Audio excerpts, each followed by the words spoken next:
Let's talk about the third and the ninth houses and what it means should they combine in a birth chart. How can houses combine, you ask? There is a simple way and a less simple way. The simple way is that they will combine through their lords, and the less simple way is that they will combine by being in a sequence in terms of their prominence. So as for the simple way through the lords, that means if you put the third lord in the ninth house, or the ninth lord in the third house, or if you put the third and the ninth lords together anywhere, or if you have them mutually aspect each other, those are four simple ways that you can get the third and the ninth to interact with each other, and thus get combinations between the third and ninth house. As for the other way, which is by the sequence of their prominence of the houses, you would have to be able to determine the prominence of houses in a chart to be able to use that. So, luckily, I did that for you. I have a report available on my website, which is called The Houses of Life, which uses techniques described in the 14th century Sanskrit classic Paldipika to analyze the houses and output you a code called the DNA code of the houses, which has a sequence of your houses in order. So, however you determine that you have a 3 and 9 combination in a chart, we want to know how to interpret that, and that's what we're going to talk about today. First, we want to be sure that we're clear what the third house represents and what the ninth house represents, and then we can talk about what they mean when they get together. The third house is the portion of the sky which is underground on the eastern border. And that's the basis for everything that it signifies. It signifies the inner self, which is the underground, becoming tangible, which is the east, or pertaining to the self, which is the east.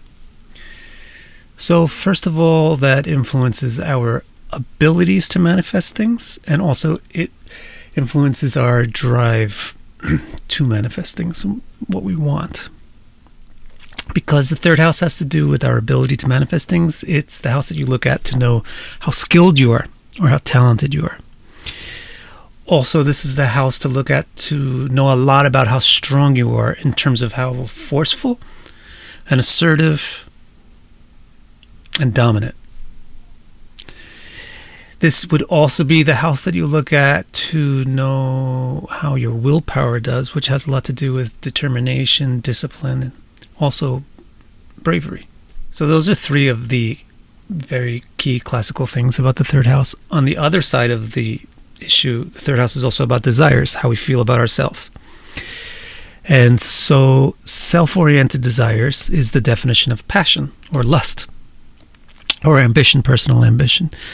So to assess the nature of a person's lust or the degree of their lust or the nature of their ambitiousness, etc., you look at the third house. Because it's about the person's self-oriented desires, you also see from the third house how they feel about themselves and how strong they are on their own. So this is the house that you look at to see how much of an individual the person is, how individualistic they are, and how independent, how well they function independently. Finally, this is the house to look at for competition, because it's the house of self-desire. So it's going to put you into competition to achieve what you want to achieve, because other people also want to achieve those things.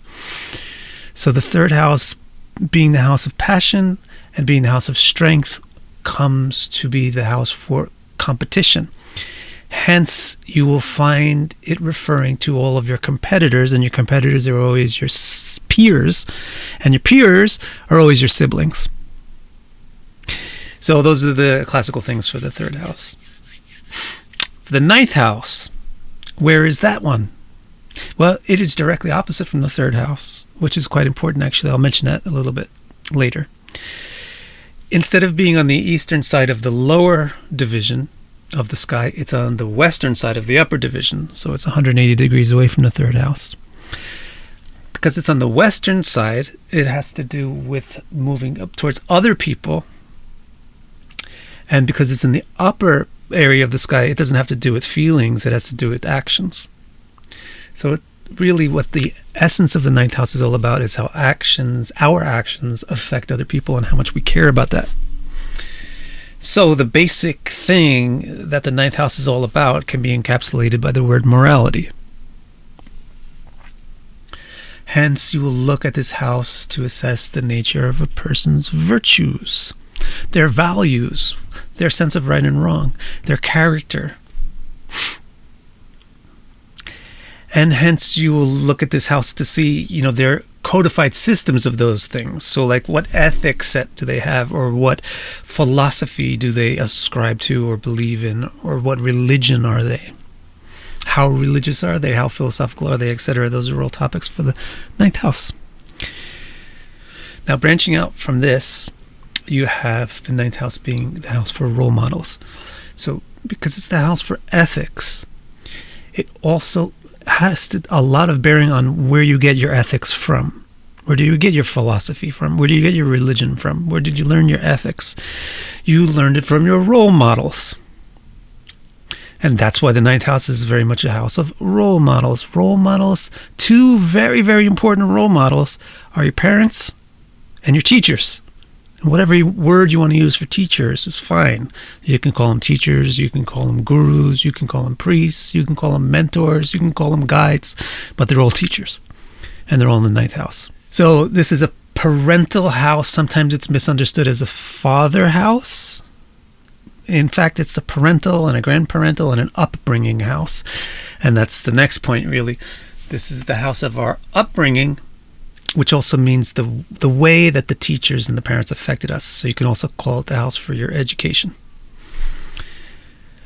Another branch from the fact that the ninth house is the house of ethics is that it's the house of good deeds. Good deeds are an important part of religion and philosophy and ethics, aren't they? So this is the house for how we act towards other people. So literally it's about good deeds. It's about philanthropy or charity. And then this is also considered the house of luck and good luck, because good luck and good results come from good deeds. That's the principle of karma. So the ninth house, because it's the house of good deeds, it's also the house of good results. So in other words, success and luck.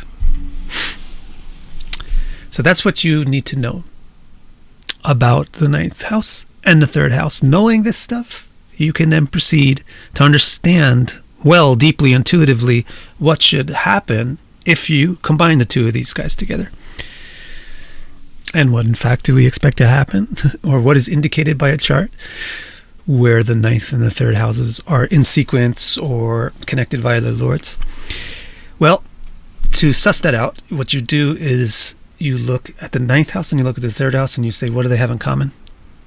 Don't forget what I said before, the third and the ninth house are opposite to each other. So this brings up a different principle which has to come into play. If you're getting combinations between 9 and 3 via the lordship positions, so for example, if you put the third lord in the ninth house, it's very, very likely that that third lord will be aspecting its own house, the third house, which is a very good thing to have happen in a chart. Vice versa, if you put the ninth lord in the third house, it's very likely that the ninth lord is going to be aspecting its own ninth house, which is very good for that house. So even though you find that the third and the ninth house have a lot of opposites to them, the interpretations given in classic text for the lordship positions, at least, aren't terribly bad. They're pretty good. But that's one thing we have to consider, is that they're clashing on the fact that the third is selfish and the ninth is philanthropic. That is going to have some effect on the native's virtue or their sense of morality. We'll suss out the exact effect in a minute. First, let's talk about another thing that resonates between the third and the ninth house. The third is about your peers, who are your competitors. But the ninth is about your superiors, who are your role models. So the third and the ninth are dealing with the same topic, which is your immediate association, your immediate company, your immediate family, let's say. But the third is talking about the peers, focusing on the peers and peer-to-peer relationships. And the ninth is focusing on seeing it like junior-senior relationships, where you learn from somebody. So that's another issue. And this issue is going to be interpreted to affect the native's family and marriage relationships. We'll talk about exactly how in just a second. But there's one more thing that's important to note about third and ninth house. They're both talking about action, but on different sides of the action. The third is talking about the precursor to action, and the ninth is mostly talking about the postcursor to action. The third is about your motivation, and the ninth is about your result. So this again is kind of opposite, but kind of similar. They're both talking about doing action, and the way that we interpret this will have an effect on the native's level of success. Now let's get to figuring out something more specific about these interpretations. It will depend heavily on whether or not the ninth house or the third house is dominant when the third and ninth combine. So let me take a moment to teach you how to determine whether the third or the ninth house is dominant. If you see the third lord go into the ninth house, that means the ninth house is dominant actually, because it's the environment that the third has to operate in.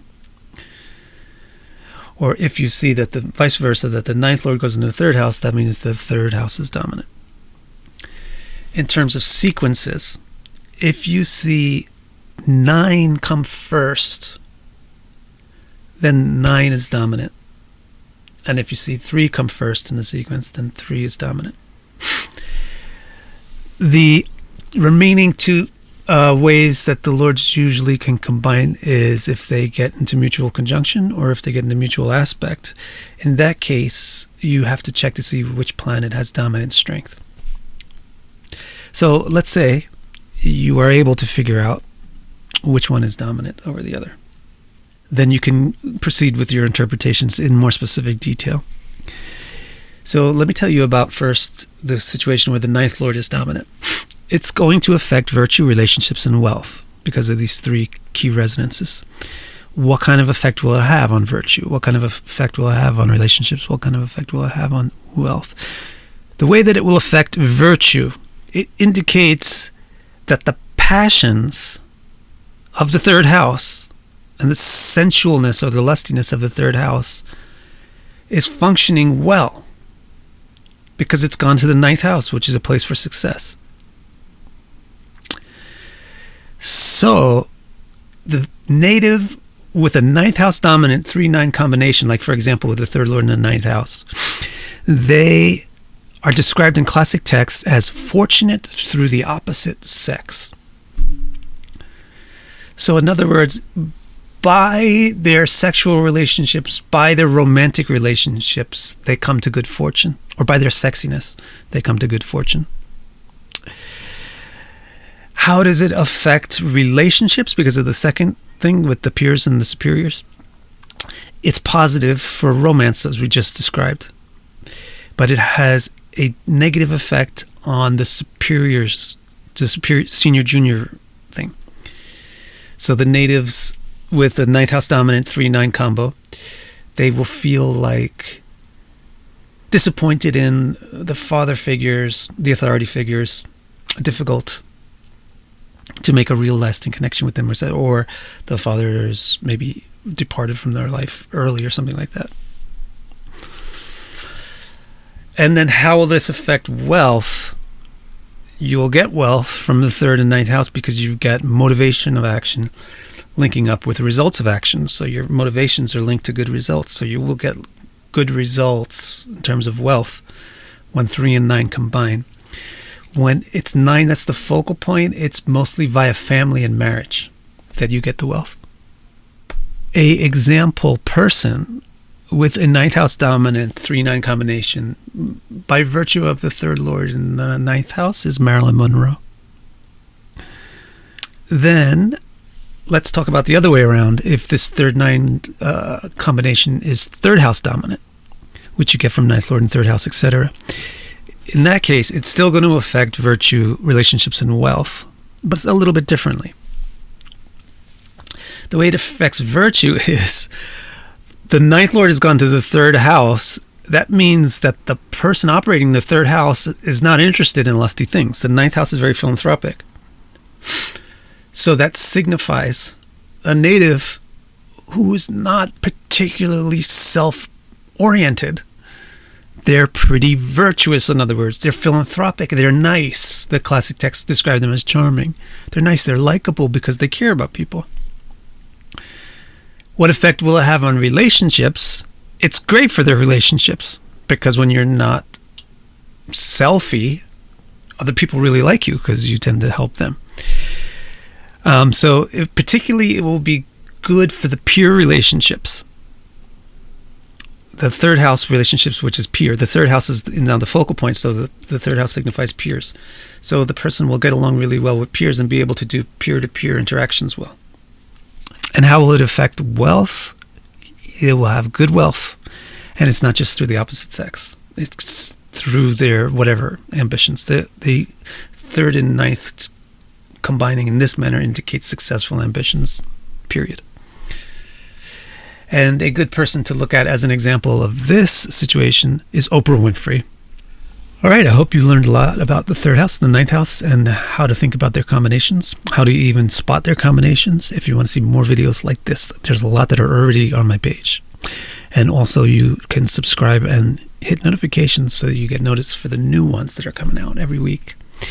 And if you want to know your sequence of houses, which is difficult to figure out on your own, don't forget you can go to my website, victorcara.com. If you can add a / and an H, and you'll go directly to this report, the houses of life, that will tell you